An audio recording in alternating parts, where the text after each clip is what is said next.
this accumulative the average time per unit. Then X is the number of units made so far.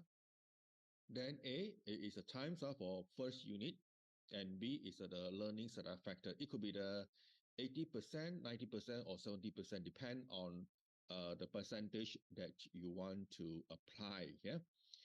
Then let's say you are using 80%, then the B's you're under these logarithms, 80%, okay, then it is minus 0.322. Okay, so you need to convert of this 80% under the this table of logarithms of 0.8. All right, so another example, let's say this case, Captain Kate Limited has designed a new type of the sailing boat. Okay, and for each cost and the selling price of the first boat it is following. Now the materials used for producing this boat is 5,000. Okay, then labor hours to produce the first boat is you are going to use 800 hours multiplied by 5 pounds per hour. Then it's 4,000. Okay, then overheads is in this case is 150% of the labor's cost. So then you multiply 4,000 multiplied by the 150, 1.5. So that's why you get the 6,000 there. Then add up together is 15,000. Then you add some profit markup of 20%, 3,000. Then the selling price you are going to sell for 1 unit of the first boat is 18,000. Okay. Then the stories continue. Okay. So it plans to sell all the yachts at the full cost plus 20%. Okay, 20%. Then the learning curve percentage apply is at 80%. Okay, and 80% learning curve is expected to apply to the production's work. Then a customer has expressed interest in buying the yacht. Okay, but things of 18,000 is too high the price to pay. Okay, then he might want to buy 2. Okay, even 4 of the yachts. Okay, during the next 6 months. So this customer asking the following question: okay? If he pays 18,000 for the first yacht, so what price should be paid later for a second? So it's quite common, right?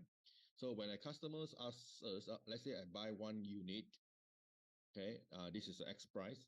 What happens is I buy 2 units in one shot, or 4 units in one shot. Are you going to give me a discount? How much discount is it?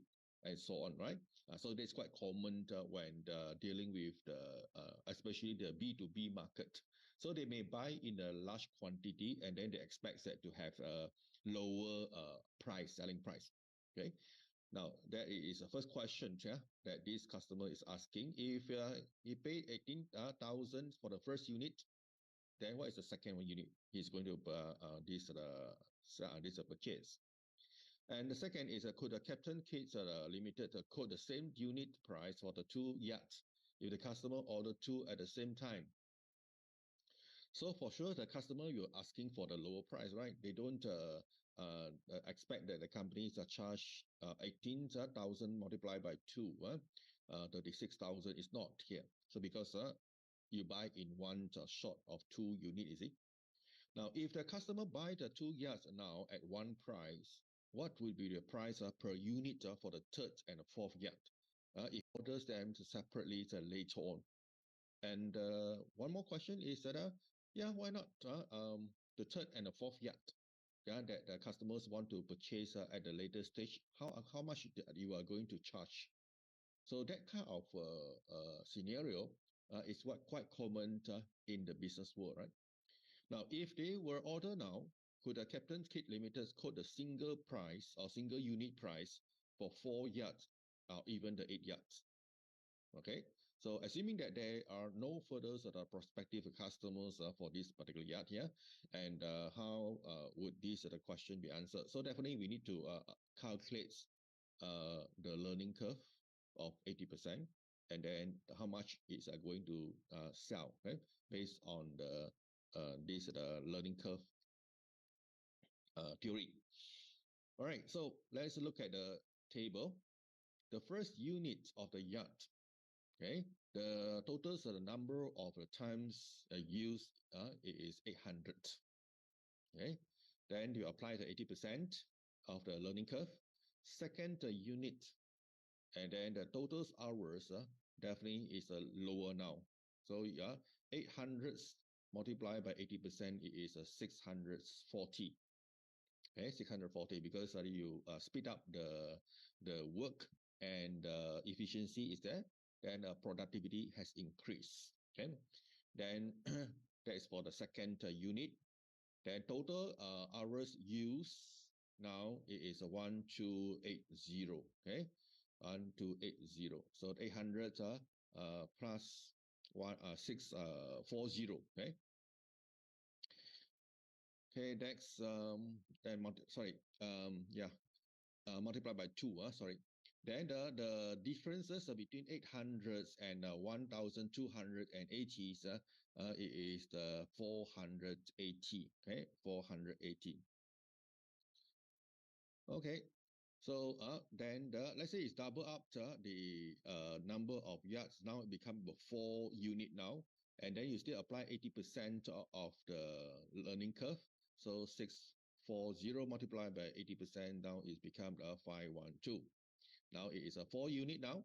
So multiply by the 4, then equal to total hour of 2048. Then in between the difference between the 2048 and 1280, okay, it is the 768. Okay, so that is average time here. Now then the double up to the 8 unit now. So you still apply the 80%. So the 512 multiplied by 80% is 409.6. Then you multiply by 8 unit, then equal to 3276.8. So then you differentiate between these two. Okay, then the difference between the 8 unit and the 4 unit will be the 1228. So you can see the time itself used to additional to 1 unit it is becomes smaller. Okay, becomes smaller now. All right, so I'm going to answer the question number 1. Okay, so let's say the buyers want to buy the second yard in one shot. Yeah? Now materials is 5,000 is given. Then the labor hours now is 480 hours multiplied by £5. Okay, where you get this this 480. Yeah, 480 is here. Okay, 480 is here because the second unit here. Then overhead is always 150% over the labor hours. So 2400 multiplied by 1.5. Then you got the 3600. Total cost is 11,000 now. Then you add some profit margin on 20%. Then definitely your selling price is the 13200. So 13200. Okay. So this is the price that the companies can charge, okay, to the customer. The first unit is 18,000, right? 18,000 first unit here. Let me go back to the slide here. Okay, the first unit you purchase is 18,000.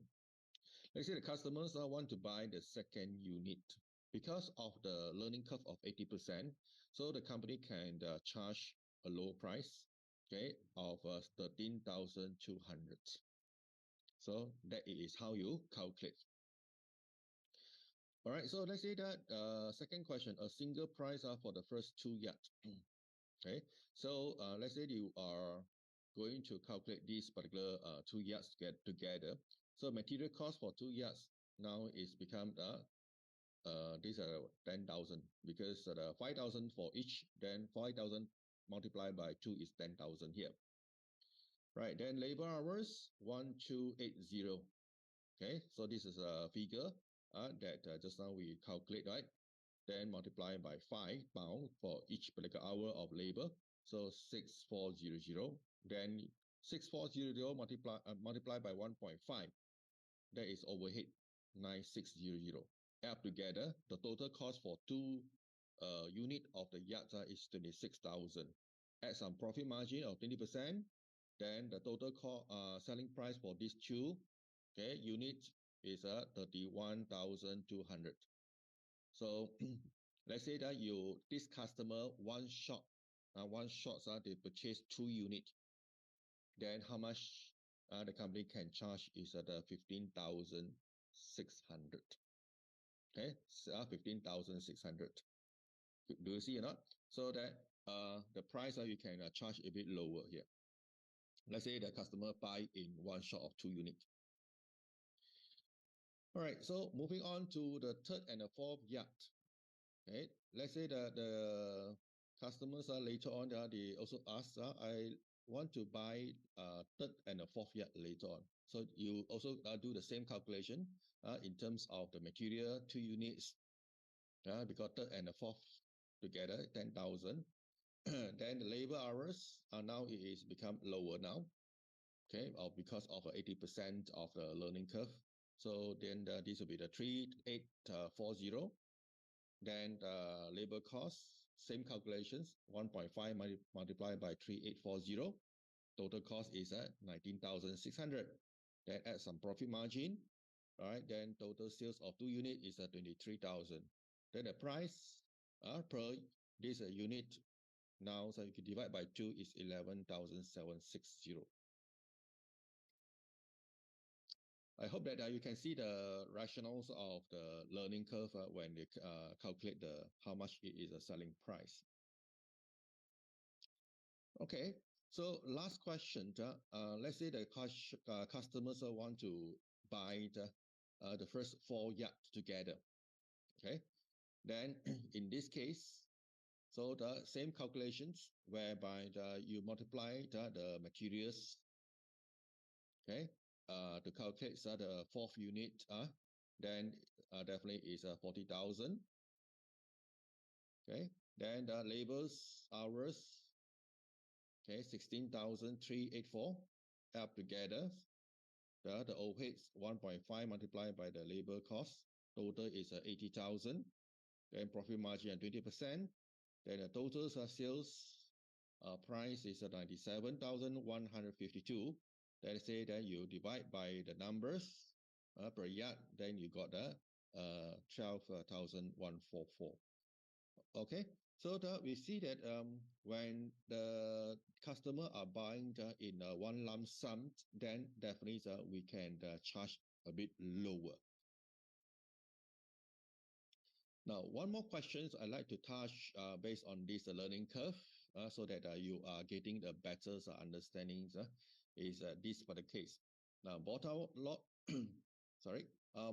Baltimore Limited anticipates that 90% of learning curve will apply to the productions of a new item. So in this case, 90%. Now, the earlier is 80%. So the first items will cost 2,000 in material, and it takes 500 labor hours. Then the cost per hour for labor and the variable overhead is £5. And you are required to calculate the total cost for the first unit and for the first 8 unit. Okay, 1 unit first, and then 8 unit altogether. All right, so the first unit is 500. Okay, as usual. Then you apply 90% of the learning curve. Then multiply by 90%. 500 multiplied by the 90% is 450. Then the total hours that you produce multiplied by 2 units, now it become 900. Then move on to double up to 4 unit now. Then 450 multiplied by the 90%, so 405. Okay, it's reducing, right? So the cumulative average times per unit is always reducing because you are using the lesser hours to produce. Okay, 405 multiplied by 4 unit, then is 1620. Okay, then double up again, 8 unit. So the 90% multiplied by 405 equal to 364.5. Then 364.5 multiplied by 8 units now is 2916. So I hope that you use your calculators to try test cast this particular figure. Now then we answer that here. Let's say the first unit, the materials cost is 2,000. Labor's hours is 2,500. Just now we calculate. Then the total hours is 4,005. So since one unit is always 4,005. Let's say the one shot you go for the 8 unit. Okay, then the material costs multiplied by 8 here. Okay, so the 2,000 multiplied by 8. Then the labor costs. So now you are using a lesser hour, 2916 hour. Okay, here 2916 hours. Okay, it's lesser. Then you got a 14,580. So then the total cost, the cost for all the 8 unit is 30,580. Then divide by the 8. Then each unit now, the cost is lesser compared to the first unit. First unit is 4,005. Let's say that you produce 8 units altogether in one shot. So certainly the hour is reduced and the cost also reduced. Now become 3,822. Okay. Now, after understanding what is called learning curve here, there are some limitations of this theory. Now, these theories may not be always present because we have a lot of assumption. So what is assumption make? The first one is that it assumes a stable condition at work, which will enable the learnings to take place. But it's not the case in the practical situation where sometimes the laborers turnover or laborers are sick, laborers reduce their productivity and so on. That's why the assumption is that the condition must be stable. It's always labor up to the performance. That's the first one. And the second, the limitation is that it must be also assumed a certain degree of motivation among the employee. Okay, so all the employees are highly motivated to work at the 80% productivity or 80% of the learning curve theory. So sometimes some of the days that employees are less motivated or less productive. But this theory does not take into consideration of this low level of productivity on a certain day. And the third one, okay, breaks between the repeating the productions of the items must not be too long, or the workers will forget. Okay, and the learning process have to begin all over again. So what it means is that the breaks between the production of what this particular items and next item should not be too long. I'll give you an example. Let's say you produce a product A in January, all right? Then let's say you produce the same product sometimes in the August. So the gap is 7 months. Okay, so sometimes the workers tends to forget what they have done in January. So the gap should not be too long. Okay, the gap should be less than 1 month. Then they can increase their productivity because the workers still remember how to do. Okay, that is assumptions that the workers are not forgetful. Okay, number 4, it might be difficult to obtain the accurate data to decide what learning curve is. That is a case that how much that you want to apply. Is it 70%, 80%, or 90% learning curve, and so on? So this particular percentage definitely is depend on the company's collections of the data. So that if the data is not accurate, definitely your percentage applies may not be accurate anymore. And the fifth one, the workers might not agree to the gradual reductions in the production times per unit.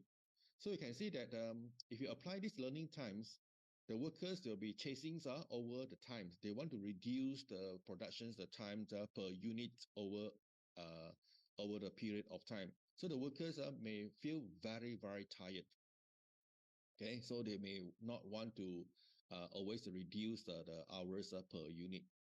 Okay, and however, workers may also chasing over a higher pay if they want to reduce the working hours per unit. Okay, then that is a case of compensation. So that is the fifth point. And the sixth is that the productions techniques might change, or products design alterations might be made, so that it take a longer time or long time for the standards productions method to emerge, to which the learnings effect will apply. It's quite common, like sometimes the companies change the design. As a result, the workers need to continue to learn the new thing. So as a result, they may not be able to apply this to the theories effectively. All right, so I hope that you understand what is the concept of